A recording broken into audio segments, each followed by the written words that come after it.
Welcome back to Tokuvision, the show where I take on Super Sentai, Kamen Rider, and whatever live-action shows that came from Japan and whatnot. Today, in honor of October and Halloween, we're going to look at a Kamen Rider series that has a horror element to it, known as Kamen Rider Kiva. And what's my thoughts on the show? Well, you'll have to find out in my review.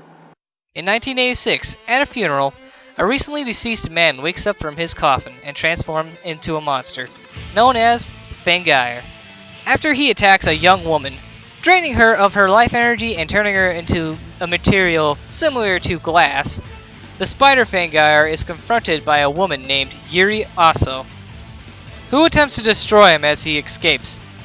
Cut to 22 years later, a young man named Wataru Kurenai is gathering fish bones for a project of his to create the ultimate violin varnish, attracting the attention of Yuri's daughter, Megami Aso, who makes him realize that he is not allergic to the world.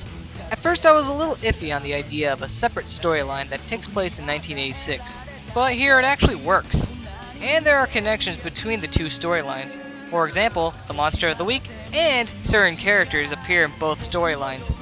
And going more into it would mean spoilers. Like its predecessor, Kamen Rider Den-O, there is some time traveling involved. Obviously, however, this series actually takes itself seriously, unlike Den-O. Wataru is a great example of character development. He starts off as a socially awkward guy.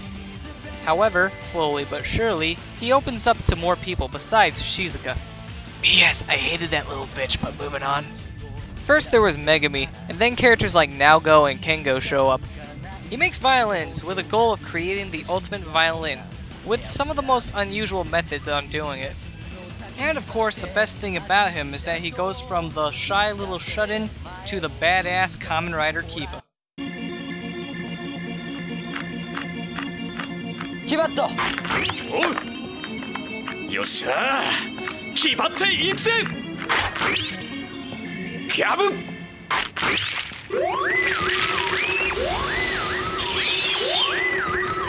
変身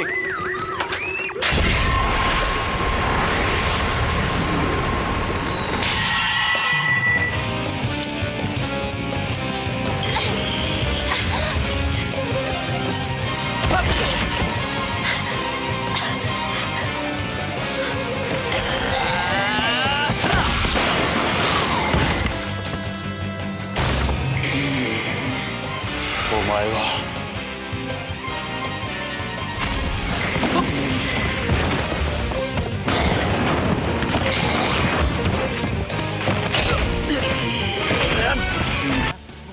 The Henshin device counts as an actual character, since it's a talking bat named Kiva. And he had a dry wit and a bitter attitude, but despite being a smartass, he cares for his partner, and gives out good tips during fights every now and then. Kitsuke Naogo also had a good amount of character development in the show. He's the main user of Ikusa on the 2008 side. He wanted to kill Kiva and considered him a pest, until he eventually found out who his identity was and then saw him as an ally to mankind. Of course, the character that I just need to talk about is Wataru's father, Oteya Kurenai. His reason for fighting the Fangeir was to protect all humans, because he has this ideology that all humans are music. Weird, but okay. Otoya was a womanizer who retired from being a professional violinist for a reason that was never said. Plus, spoiler alert, he was both Ikusa and Dark Kiva at one point. Overall, I think he's a really fun character. Later in the series, we get introduced to Wataru's childhood friend, Taiga Nobori. And no, he's not a tsundere from that one anime.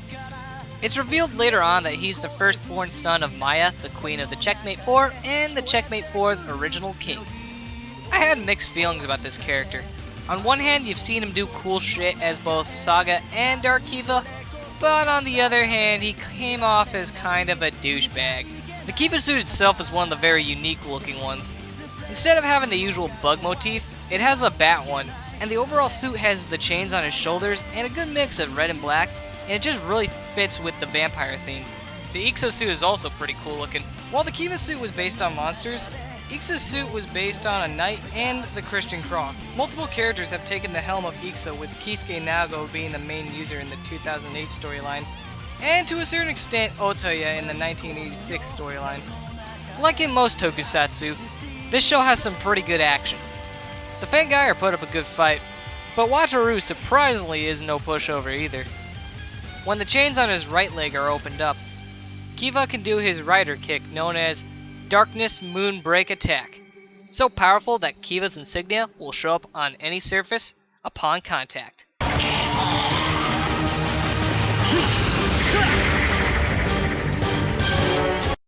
Kiva also has his power-ups from the three guys in Castle Doran. Their names are Gabrulu, Basha, and Doga. Last and most definitely not least is Kiva's Emperor form. Now this is his most powerful form and probably the most cool looking. By pulling the trigger on the head of a dragon named Tatsulat, Wataru can activate Tatsulat's Imperial Slot and activate one of several fever finishing attacks through a roulette system. Gotta get the toy cells somehow.